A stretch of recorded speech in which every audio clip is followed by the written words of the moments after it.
اللهم صل على سيدنا ومولانا محمد۔ تختی نمبر 9 چل رہی ہے اور اس تختی کے اندر یہ بتایا جائے گا کہ ہجا کیسے کرتے ہیں، رواں کیسے پڑھتے ہیں، کھڑا زبر ہو، کھڑی زیر ہو، الٹا پیش ہو، بڑی مد آ جائے، چھوٹی مد آ جائے، اس کو کتنی مقدار میں کھینچ کر پڑھا جائے گا، لفظوں پر اسٹاپ کیسے کیا جاتا ہے، جب یہ قرآن شریف میں یہ لفظ آ جائیں تو ہم اسٹاپ کیسے کریں گے، وہ ساری صورتحال آج کی تختی میں، آج کے سبق میں بیان کی جائے گی۔ غور سے سنیے گا، انشاءاللہ بہت فائدہ ہوگا۔ تو شروع کرتے ہیں۔ بسم اللہ الرحمن الرحیم۔ میم زبر ما، عین الف زبر ع، مع، شین دو زبر شن، معاشن، وقفاً معاشا،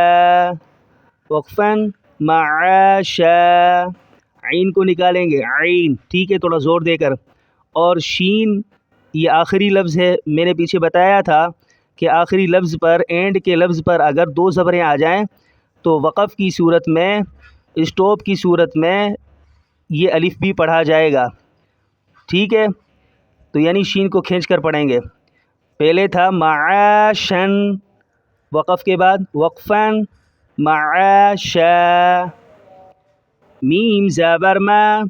فا الف زبر فا، مفا، زا دو زبر زن، مفازن، وقفاً مفازا، وقفاً مفازا، زا کو کھینچیں گے وقف کے بعد، اسٹاپ کی صورت میں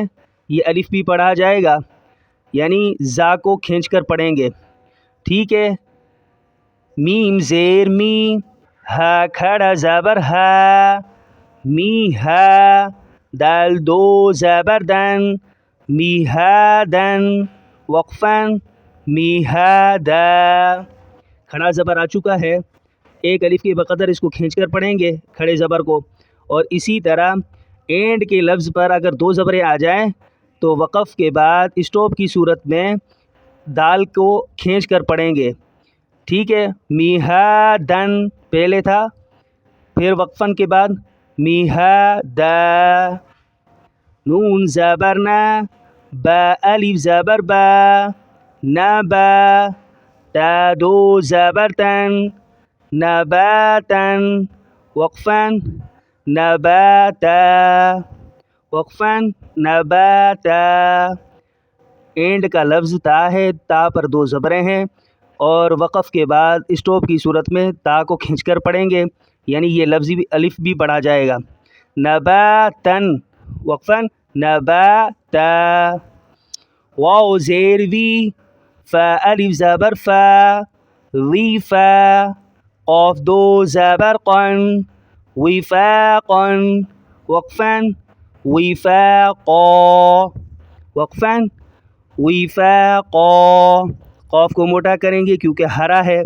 اور اسی طرح اینڈ کا لفظ بھی قاف ہی ہے، تو دو زبریں آخر کے لفظ پر آ جائیں تو اسٹاپ کی صورت میں، وقف کی صورت میں اس لفظ کو کھینچ کر پڑھا جائے گا۔ تو پہلے تھا وفاقن، وقفاً وفاقا۔ آج کا سبق ایک ہی لائن ہے، اچھے انداز میں یاد کیجیے گا۔ السلام علیکم۔